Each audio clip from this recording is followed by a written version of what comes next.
Dear students, in the last class we have learnt how to find the distance between the 2 points using distance formula, and we have also derived the distance formula. Today we will identify the types of quadrilateral. That depends upon the question. Question में क्या है, कैसे किस तरीके का question है, उसके हिसाब से हम लोग डिसाइड करेंगे हम लोग कौन सा किस तरीके का स्टेप्स हम लोग को कब कहाँ क्या करना है, कौन सा स्टेप्स फॉलो करना है. क्वेश्चन में अगर ऐसा है कि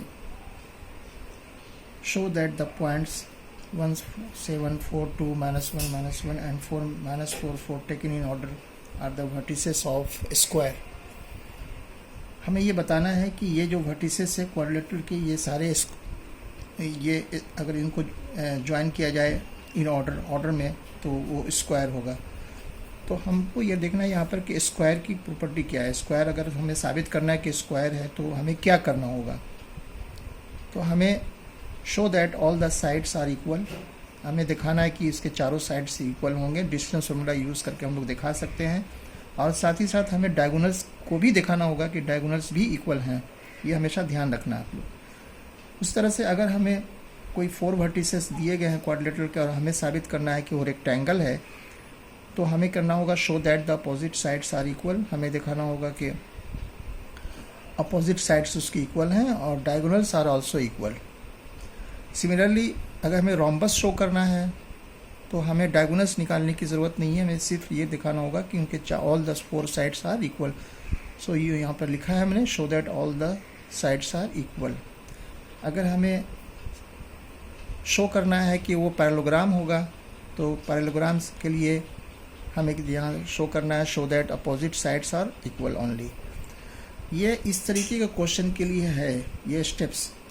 मतलब अगर ये क्वेश्चन में ऐसा दिया हुआ है कि आप 4 वर्टिसेस दिए गए हैं और हमें शो करना है कि वो स्क्वायर होंगे या पैरेललोग्राम होंगे या रोम्बस होंगे, तो उसके लिए हम लोग इसके लिए हमने यहाँ पर प्रॉपर्टी लिख रखा है. उसके लिए आप वो इसको फॉलो कर सकते हो.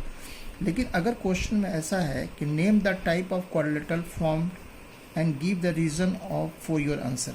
अब इस क्वेश्चन में आपको ये नहीं कहा गया है कि ये आपको स्क्वायर साबित करना है, शो करना है, या रोम्बस शो करना है, या रेक्टेंगल शो करना है. आपको ये क्वेश्चन में यहाँ पूछा जा रहा है कि आपको आइडेंटिफाई करना है कि क्वाड्रिलेटरल किस तरीके का है. क्या वो पैरेललोग्राम है, रोम्बस है, रेक्टेंगल है, स्क्वायर है.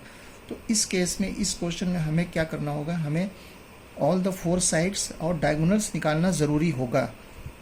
सिर्फ डायगोनल सिर्फ क्वाड्रिलेटरल के चारों साइड्स निकाल करके हम लोग डिसाइड नहीं कर सकते कि वो पैरेललोग्राम है कि रोम्बस है, रेक्टेंगल है, स्क्वायर है.